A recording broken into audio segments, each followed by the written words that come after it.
What's up? What's up? What's up? Hey, man, he was late last week. So I'm gonna tell you, he was late last week. So guess what? I brought him back here again.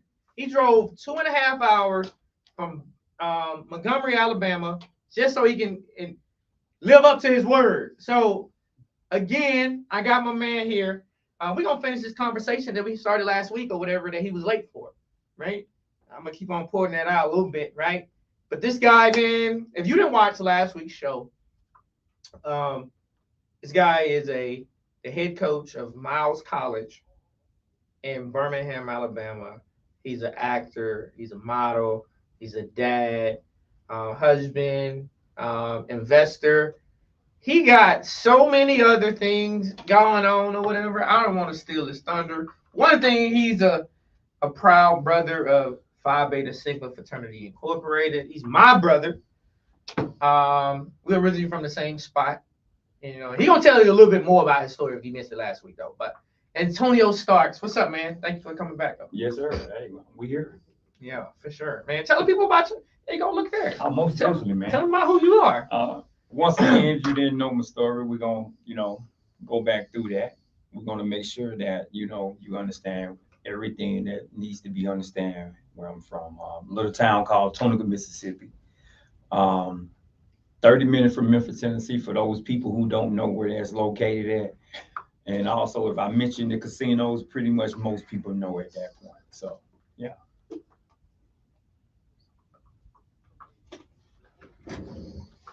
Yeah, man. So everybody knows somebody want to spend some money a little bit, right? They want to share some money. I don't know about that. From my experience of being there, I don't think many people make as much money as they wanted to make. So. Oh, okay. So they should be, hustling people off. Then that's what you're saying. At this specific time, I'm not gonna say yes or nay, but I will say, from my experience of the casinos being there, from my understanding, there's not much money that has been developed into the town. Oh, and you saying a lot of money hasn't been developed in the town or whatever? Because you got how far are you from Tunica? Like about 5 hours. No, I'm talking about like from Montgomery to. No. From there to the actual casinos and stuff like Tunica and stuff. I don't. So from where I'm from, the casinos is probably like 15 minutes from that area. So and then, from Memphis, that's about 45 minutes, 30 minutes or something, like 30 minutes? That's 30, 35. Yeah, so about 50 minutes or whatever to get to Tunica. Okay, cool. So I just want to give an origin of where you're from. And I know last week you kind of talked about, the CNN article. Yeah, what was that about? Like before we even, I know that was pretty intriguing when you told me that. Oh, yeah, man. I didn't find out about my hometown until really I got into college, of how poor me and my family really were. Oh, wow. Right. I found out through an article, being in college. Matter of fact, 2002, 2003, Facebook started coming around. Yeah, right. Somebody posted it from my hometown, an article of our town being on CNN. And I'm looking through it and I'm looking at infested houses, all of those things going on from my hometown. And it was on CNN, 1983, somewhere around in that area. That how poor we were, and some of the people who would explain it and talking about the town that was actually in the documentary was talking about, it was Sugar Ditch Alley. And if you know anything about Sugar Ditch Alley, being from Mississippi, is no sugar ditch, no sugar in the ditch. Let's say that it was, things that weren't recognizable from that perspective. But man, it was a humbling thing to see that. It was something different than what I was accustomed and learning about my actual town. I mean, growing up, I knew we was poor, but I didn't know how poor. You talking about you didn't know how poor? Shit, I did. Shit, I did. You did. I knew y'all was poor as fuck though. So. I knew we didn't have the accessories that that most people had. Yeah. I knew that what we was doing, my mom made the best out of it. I Yeah, think my that's the mom, biggest thing right there. she made the best out of nothing. Yeah. 5 kids, man, 2 boys, 3 girls, and coming from that experience, it was just something different, man. I mean, my mom, of course, she made decision that was going to better our future best way she possibly could. My older sister, she started staying with my grandma. My younger brother, he also started staying with my grandma. So everybody in the middle, which was me, my other 2 sisters, we all three had the same father, Got it.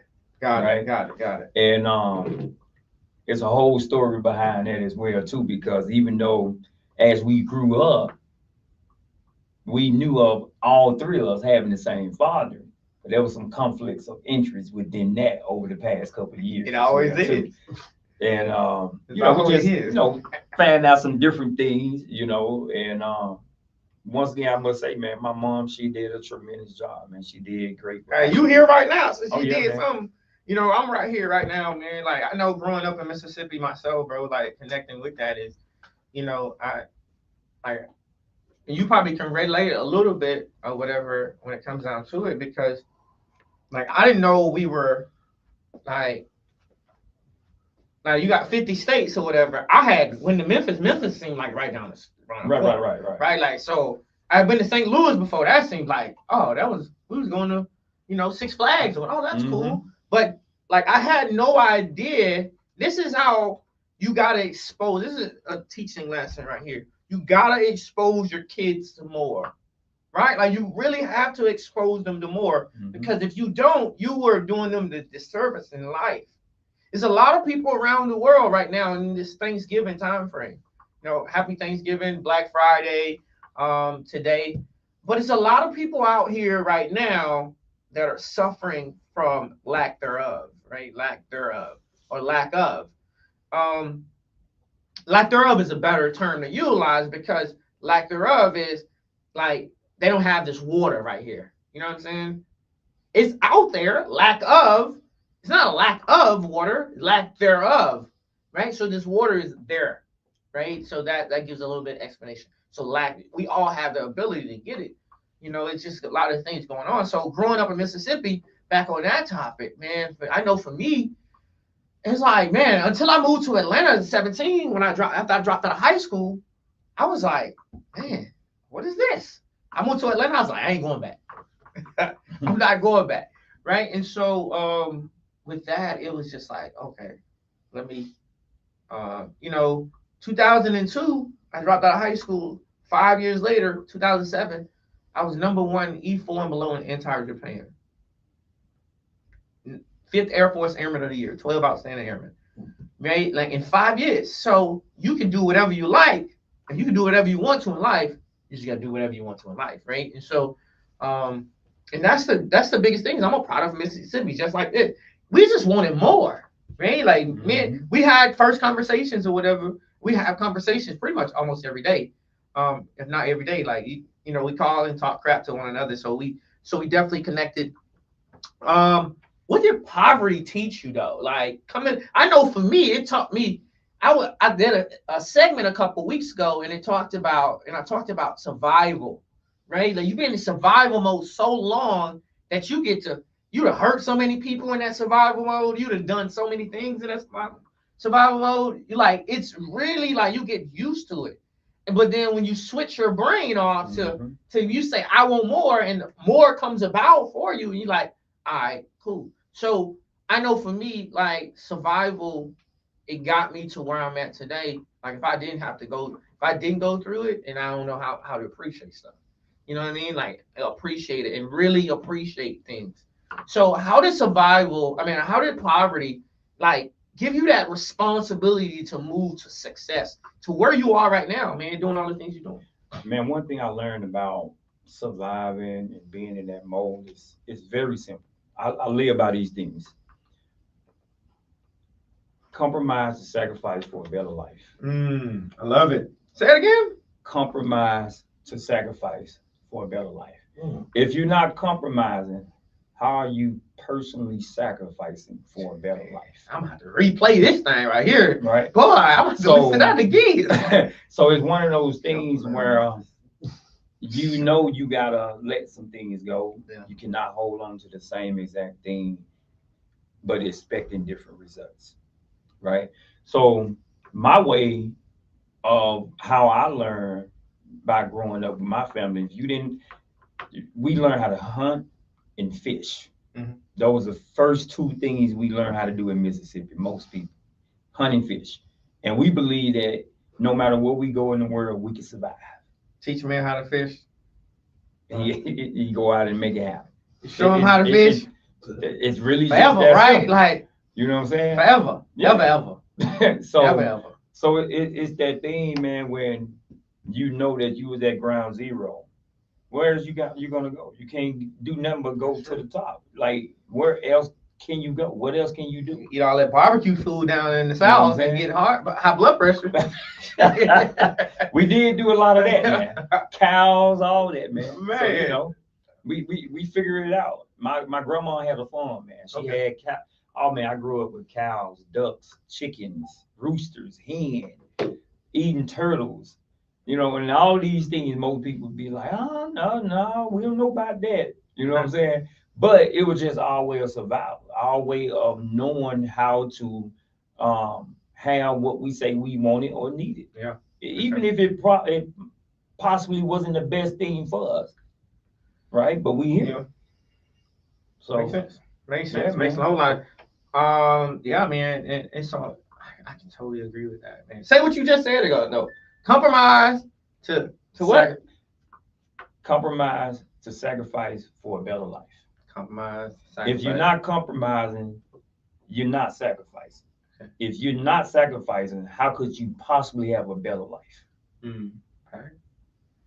All of those things are risk takers. Risk takers. Yeah. Like sure. you cannot expect a different reality of your life if you're continuously doing the exact same thing. Right. Yeah, like when how did you get into your like you I know you're a little seasoned. How did you get in your entrepreneur space? Oh man, just being in the right place at the right time, but just knowing that you're there. Oh, okay. Ooh. But you dropping Jew. I'm glad I brought you back. But you dropping Knowing that you're there. A lot of people don't know they're there. A lot of people just know they exist. So they're just in the space of conversation, but not soaking in what's being said. And when you can be in the right place at the right time, you gotta soak in what's happening. If you're not soaking in what's happening, you could potentially lose what's been given. So if you're losing what's been given, that means now you wouldn't even in the space to receive. Right. Yeah. So being in that space, man, has landed me around some very successful people, some people who had more than me, right? And I had to be in a position to listen. Yeah. But not only listen, I had to learn to apply. Right. One thing that one of my friends said to me, he said, "You can always be in a place to listen, but you can also be in the place to not receive." Right? I learned to be in. I know, right? I know. Need some notebooks. This is right here. Old journal piece, boy. Yeah, like He's making up for that time. right. He's dropping the jewels. Hey, you gotta be in a place to listen, man. That's why we got 2 ears, 1 mouth. Hey, hold that thought. Hey, call 678-383-4378.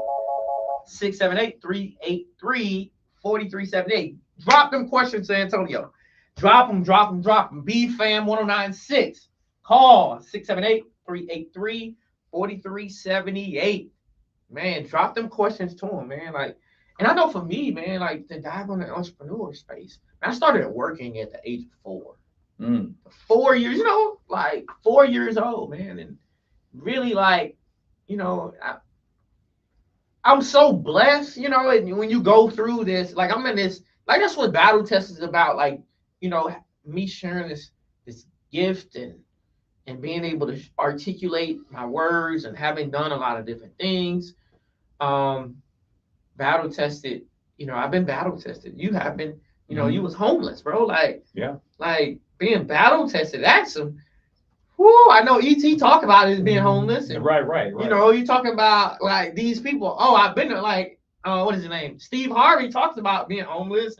Man, tell us what that to get you to right now, bro. Like Let me that's tell you, homeless is a whole nother level. And when I say a whole nother level, it tests you mentally, physically, and financially all at one time.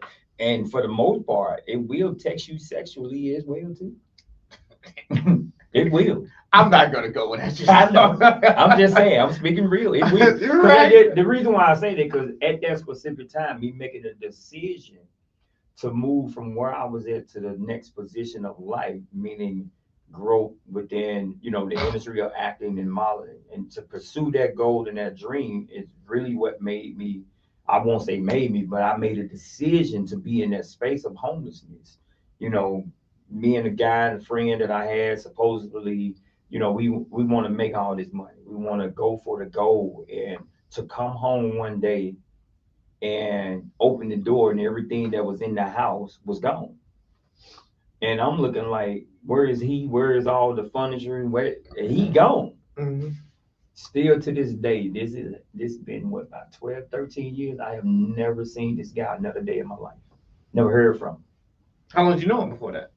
I knew him for about 2, 3 years. Mm. And being in that space, I'm like, okay, I can trust this cat, before I became homeless. And instant when that situation happened, I knew I was homeless right then and there. Mm. I called my mom back in Mississippi, but in my head, because of what you say now, the battle test, okay, you either gonna move back to Mississippi or you gonna grind and make this thing happen. What? Those Oh that was my the gosh. only option I had. Hi, how's it going, Nadia? What? Like that's your options right there, Those are the only man. two Hey, where my cover at, man? only Where option. my cover at, bro? And you know how the Mississippi moms are, Baby, you come on back home. come on back home. I told my mom, I said, I got to bring all my items to your house. You come on back home. Yeah. Man, you always got a home with moms, though. Man, always, man. You always and I got told a her, home. I said, I'm gonna bring all my items to your house. I am not moving back to Mississippi. I got to go and get it. My mom 100% supported that. She was like, go get it. Go get it. And I went out there, doing what was necessary. Man, I'm sleeping in garages. I'm sneaking in abandoned houses. I never forget, I'm sleeping in this abandoned car wash with a lot of tools and items inside of that abandoned car wash, right? I'm talking about for days, right? I had a whole system to how I did everything by being homeless, right? Now, I won't say that system in line on every day. Like, it did not go how I planned it and wanted, so I had to substitute, figure it out. But I never forget this one specific day, me being in that abandoned car wash, and I'm just sitting there, I'm laying there, and I'm like, I got to figure out how to continue to make some money. And at this specific time, I had a daughter too that I had to take care of. So I get up. My system was simple. Got up in the morning, no matter where I was at, I go to a hotel that's close in the area, no matter where it was at. It had to be close as much as possible. Go there. They didn't really recognize me being inside of the hotel for real. So I go there, I eat breakfast. Free breakfast, right? Leave there, right? After I done ate and everything. Now I done took a couple items with me and everything and crammed my pocket with hotel food. Them snacks, them bars and all of that. Put it in my pocket. And now I'm at the gym. I don't lie like I just left up out of the gym because I don't got my cover I mean not the cover, but the bath towels and all of that out of my car with the soap as if I just left the gym to come back into the gym with my items just to take a shower. Yeah. Right? But yeah. Possibly go in there, work out. After that, I'm figuring out how I can make the next dollar, make more money. Later on that night, I do the same routine again. I go back and Planet Fitness with this towel, soap, take another shower, possibly work out again, and then I'm back where I back first at it started. again, starting Man. the new day over, man. And it was a continued routine, man. Yeah, man. And so, and I did that routine for almost 2 years. Wow. Yeah, man. I only had one day. It was one day for me. Oh no. Yeah. One day for me. One day for me. I had a few bucks on me too. So, no, I ain't have that. I was sending money to the door. Yeah, I get it, man. Hey. What you always had this thing for track and field, and I know that kind of carries on to what you're doing now, in the space of,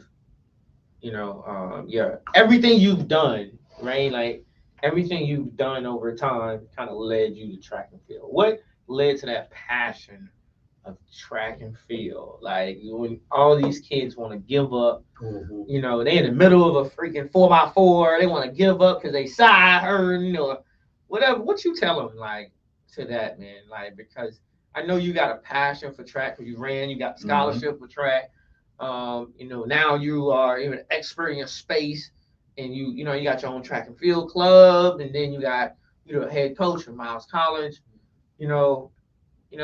What did you tell them? Like, do you share some of the stories that you go through? Oh man, yes, you have to. Okay. Your story is what shapes the world. Like it shapes them. It shapes your reality, right? It's one of those things where you have to be in space with, especially kids today, right? A lot of kids don't understand the struggle to be successful. This whole microwave success and entitlement, and I can think I can have it when I want to. That ain't how life works, man. Anything worth having, you gotta work hard at it. So me having these conversations, of course, with the kids on campus, I just paint the picture to them. What it is that you really want. What is your desire? Who are you doing this for? What is your why?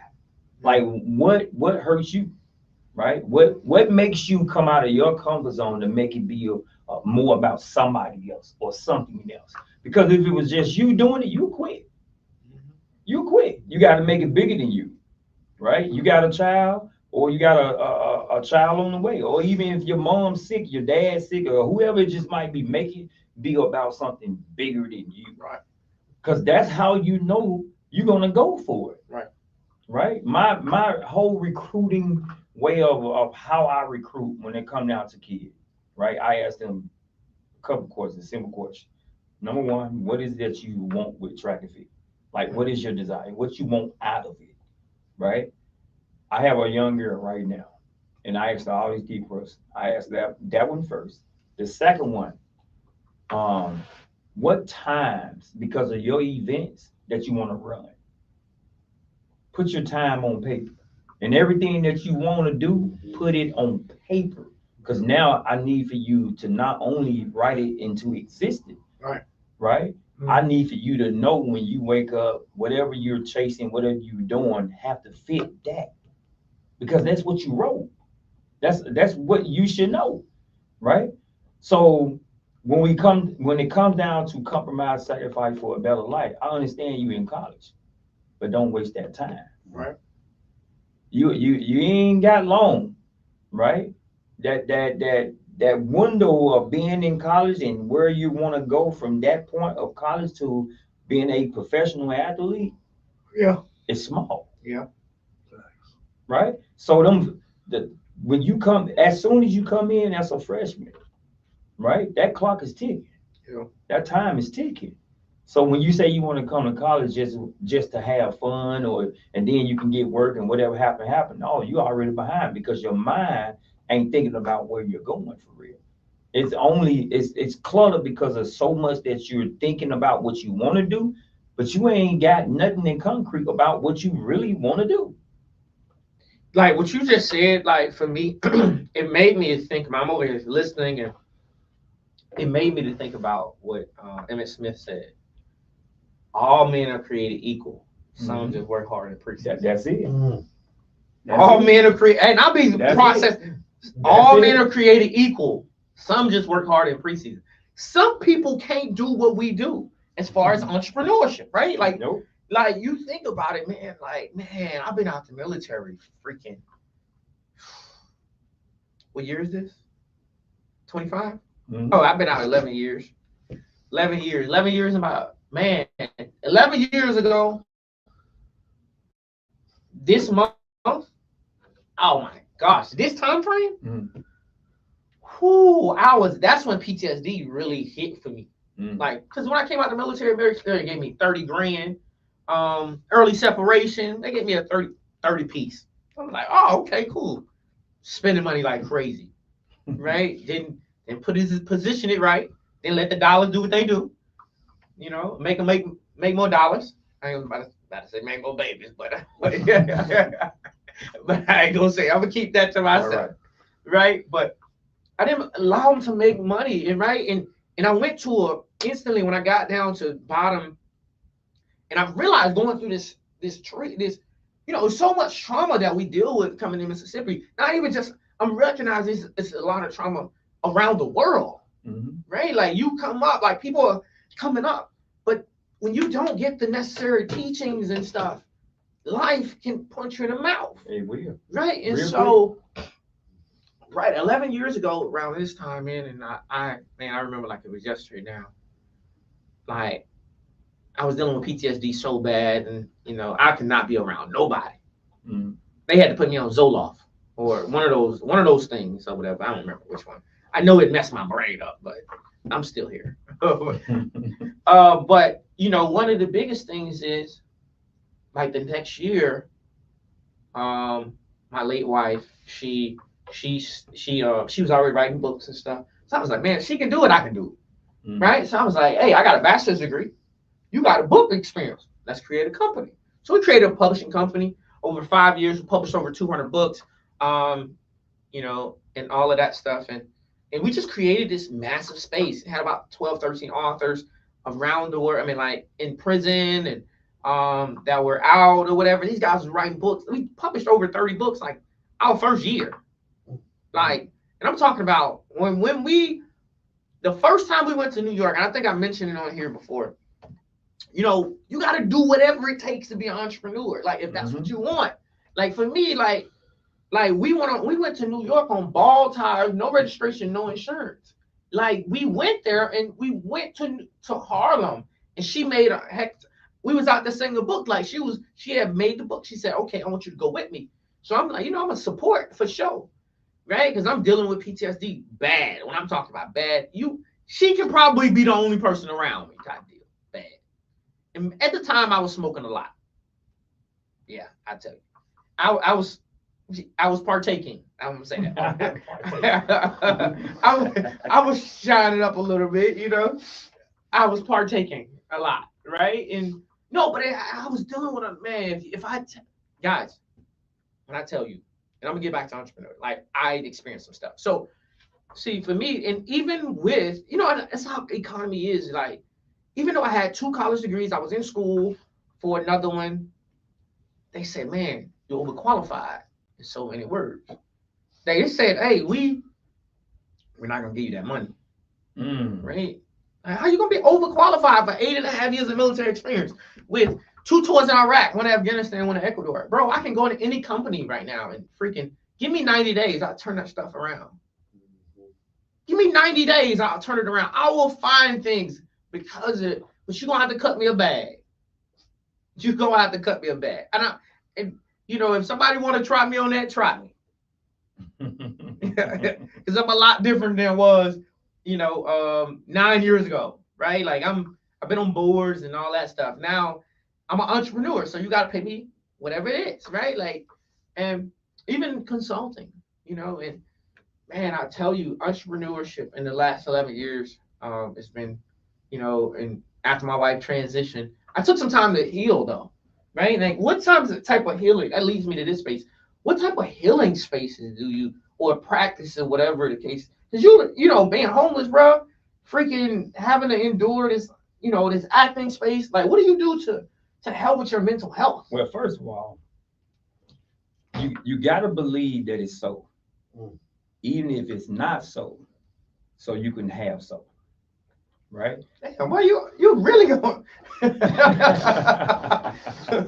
See, the thing about it, you most times, man, you be in this space and when you are in entrepreneurship, like mindset of thought and thinking, man, you just focus on the goal. Mm-hmm. You just gotta, you gotta just get to it, man. And whatever is happening at that specific time, that's happening, you, in the back of your head, it, it's just almost like it's happening, it's going on, right? And you disregard so much that's happening at this specific time. I disregard so many different things, man. Blocked it out, and I was like, "This is just the goal. This is just what I gotta go for." Mentally, of course, it was draining. It's draining mentally.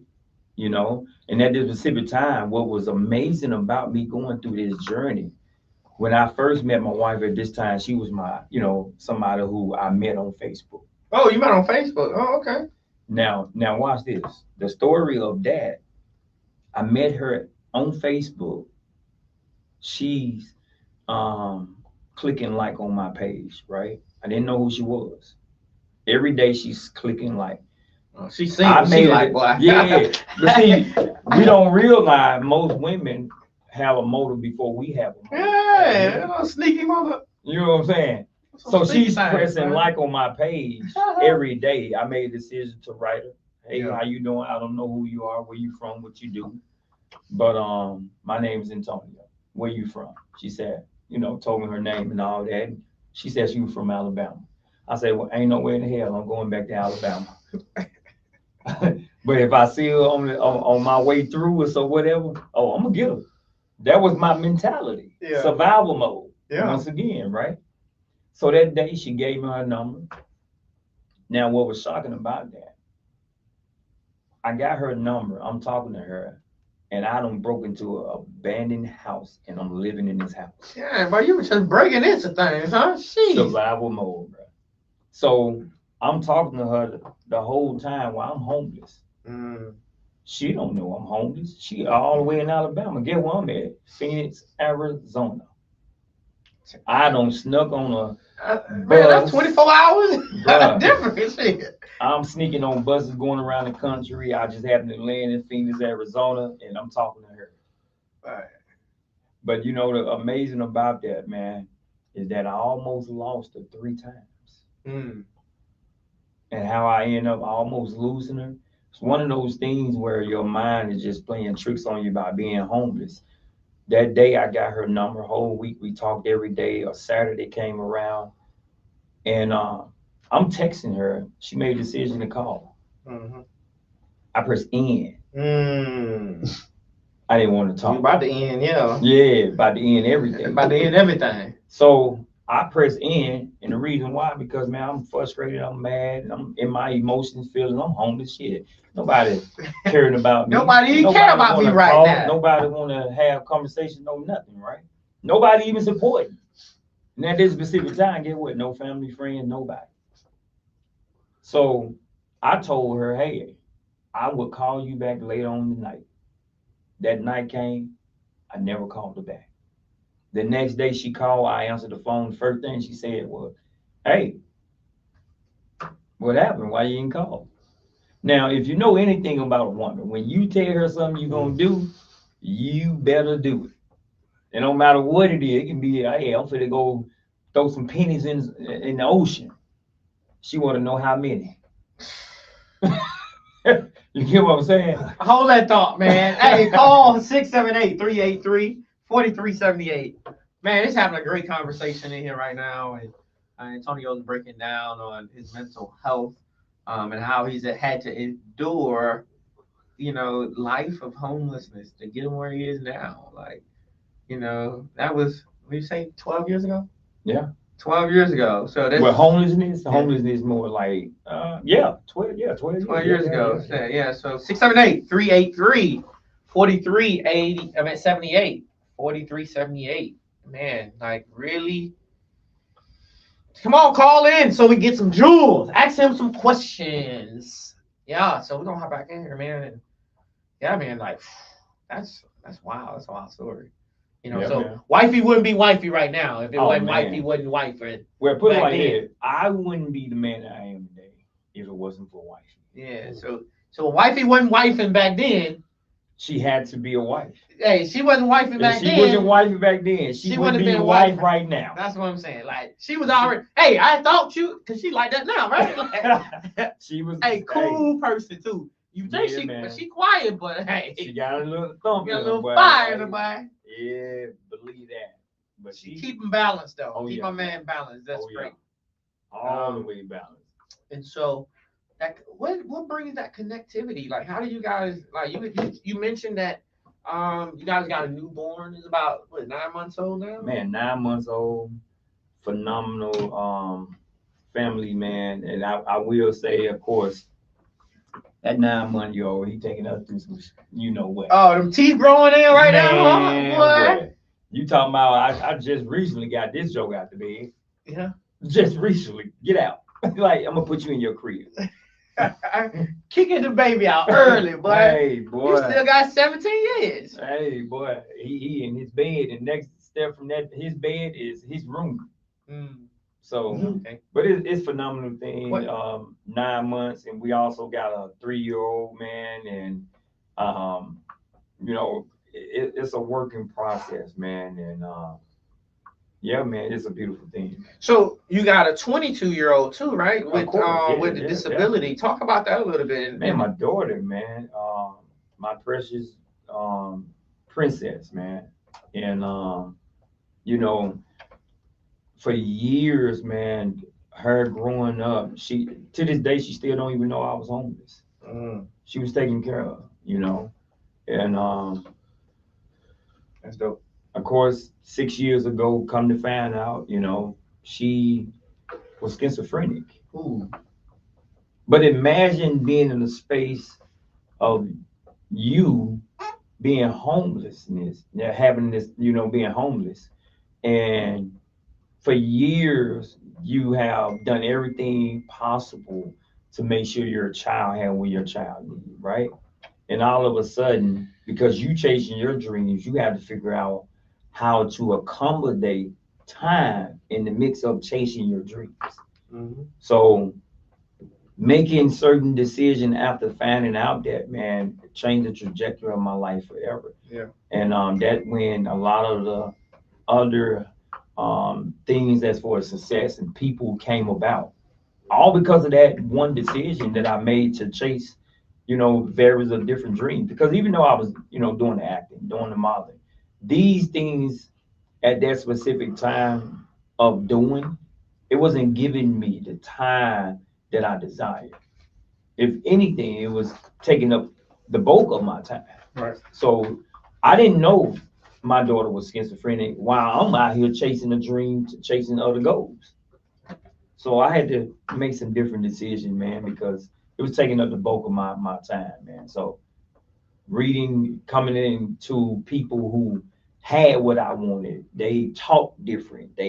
Their conversations of where they was going was different.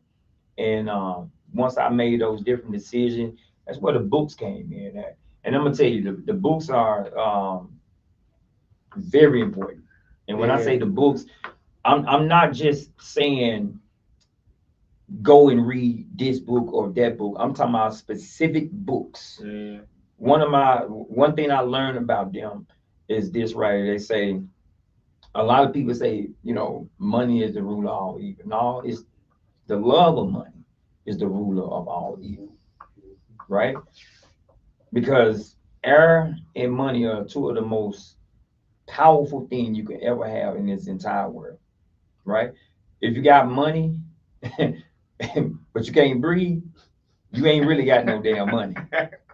You ain't got no money for real. That money gone, right? You need you need both. You need both. You got to be able to have money, but be able to breathe to be able to help somebody. It's really just that simple. You got to be able to do that, right? So it's a lot of things that I was just taught, that was different from the norm, different than what I grew up. My mom grew up always talking about how we didn't have this, we didn't have that, we was poor, I can't afford this or I can't afford that, for sure. And that these people used to tell me, whatever you you say, you speaking that into your reality. So if you're talking about what you can't afford, the first thing we're gonna say is when can you afford it? What can you do to afford it? Right? It's a poverty statement. Yeah. That most people make when they say what they not able or can't do. But we always at this point of my life now, I live by it. We can do whatever. Because any and everything is possible. Don't matter what it just might be, it's possible. Man, like I know when I started working at the age of 4, but when I really got into entrepreneurship, I remember the first conversation I had. I mean, you had this conversation before, but the conversation I had, man, buddy asked me, he's like, "You like to travel?" I was like, "Yeah." "You like to make money?" Why are you asking me that dumb question? Like that's what. Who don't Are you like to make serious? money? Like I had just come back from Spain, Barcelona too, so took a couple of days off from work. I was in England at the time, and it was 2013, April 2013, man. And I actually just texted him a few days ago. He's still in the Air Force. Text him a couple of days ago, man. I said, thank you for having boldness to really come up to me at that moment, because I had never experienced that. I wouldn't be who I am today without that conversation right there. Like guys, I I was the epitome of what the Air Force looked like. Like real talk. Like I made E5 in 3 years, 9 months in the military. Fifth Air Force Airman of the Year, BTC, all these different things. But when it came down to that, when he introduced me to entrepreneurship, I was like, oh, I love this. And I just had this drive and this thing, this hope that like I felt hopeless at one point and thought about suicide. And I'm gonna tell you guys, I thought about because I wanted to win so bad. And that's when I knew I needed mental health. Right. So I tie that into that mental health statement. But you guys, like when you've been battle tested, man, just keep on one step after the other one. You can't see the top of the stairwell without going around it, without the first step. Martin Luther King said that, right? Like that was way before I was even thought about. He said that though. You can't see the top of the stairwell without taking the first step. You cannot. The present moment is the only moment available to us. It's the door to all moments. My man he came back to, share this moment with us, and and man, he's dropping jewels. We have to really look at like how life presents for us, right? Like life will punch you in the mouth, or you and Les Brown said this: if you can lay on your back and you can look up, you can get up. Okay. Right? Like you can lay on your back and you can look up, you can get up. Like you do not have to continue to take the things that hit you in the mouth. You don't have to take it. It's life. Like people say life be lifing. But you think I'm supposed to be dying? I be like, what? You gonna kick it back? What? Like life be it's training you for you to get to what you said you wanted. I'm not gonna go too biblical and stuff, but think about it. You just use Jeremiah 29:11. That's what keeps me moving. Jeremiah 29:11, man. That keeps me moving. Because I know that everything that I say I wanted is getting grind. The universe, oh, that's what you say you wanted? Okay, cool. Gotcha. Okay, you said that? All right. I heard you, right? Your wish is my command. Right? And so what are some of the goals that you have in the horizon? What are you looking to do with Miles College? Like, what is your goal with that right there? Like, you got put in a powerful position from being a track and field of your own team to me and you. And this is early in the year, right? Last year you was doing it for free. Yeah. Then you started charging people. And I hit you up and was like, hey, check this out, bro. Like, Like, be one of my participants in my, in my course or whatever. I'm about to launch this joint. He like, oh, I bet. I'm like, bro, you already know the credentials. We got an MBA, and we gonna. He's like, bro, I ain't worried about none of that. Bro, let's do this. Man, we going through the course. How did you enjoy the course and all that, and that led you to where you are right now? Well, first I'm gonna say the whole model came about me just making a decision to do something. Okay. Right. For 12, 13 years, I was already participating in everybody else's organization to help them to build what they had up. Yeah. Right. And I did it for free. Matter of fact, when I was homeless, you did it below free then, huh? Below free. Damn. I would come back, right? And a lot of people didn't know this. This possibly the second or third time that I say this. I was also sneaking on the bus from Atlanta to go to Alabama. We got somebody. How's it going? BFAM 1096. Hey, this is Amanda. What's going on, Amanda? How's it going? It's good. I just have a question. Okay. What was the hardest part about being homeless? Realizing that you don't have any support or friends or people who you have supported over time or just knew you over time, that they wasn't willing to help you out. That was the hardest part about being homeless. It's because a lot of time we wrap ourselves around individual and people, and we have this thing where we feel obligated at times, but they are not obligated to us. We thinking we are obligated to them. It's because we know them. At least we think we know them, But over time, I just come to realize nobody's coming to save me. Yeah. And that nobody is actually. That's gonna be hard. It's always hard until you realize in your mind nobody's coming to save you. So what are you gonna do? You either gonna stay down, you're gonna lay down, or you're gonna get up and look at your surrounding and realize nobody's there. Let me go ahead and get this. Let me go and do this. Man, that was a powerful statement right there. We appreciate your question, Amanda. Keep on being amazing, okay? Thank you, you too. Yeah, man, like that was a powerful question right there, and it stating that. But see, this is the thing too.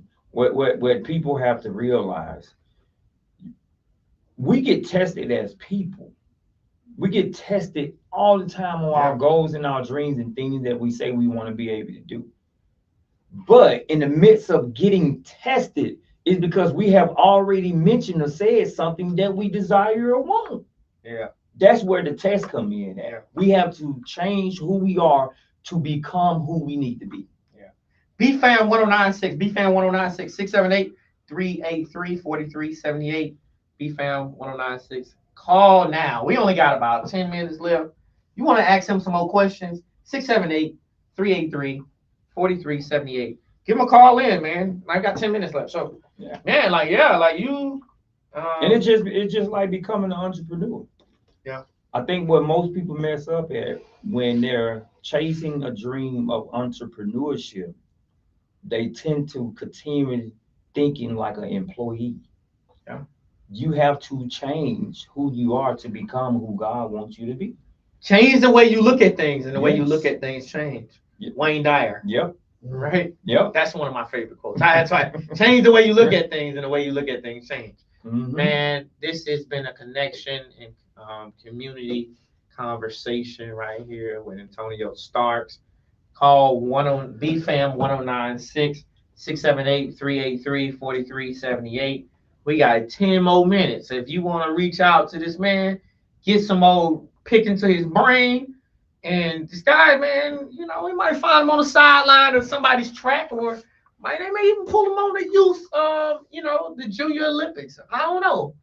He done sent some people to the Junior Olympics, by the way. This guy, man, how many people you sent to a similar? I lost count. Oh wow! I lost count, man. throughout the years of what is going on, 15 years now? Yeah. Of me coaching, man, I have sent hundreds of, probably even thousands of kids to college, track and field, right? Just last year, I had a young boy that I coached, right? This boy never done track before, never done it. Now, come to find out, he's seventh grade. He is 6'4". Damn. And in the seventh grade, right? His dad played at Ole Miss, which I didn't know until mid-season, right? But their entire family talented, all of them 6 feet above, every last one, except for the younger girl who's very talented too. To come to find out as well, right? This young boy, his dad was actually looking for me for 2 years.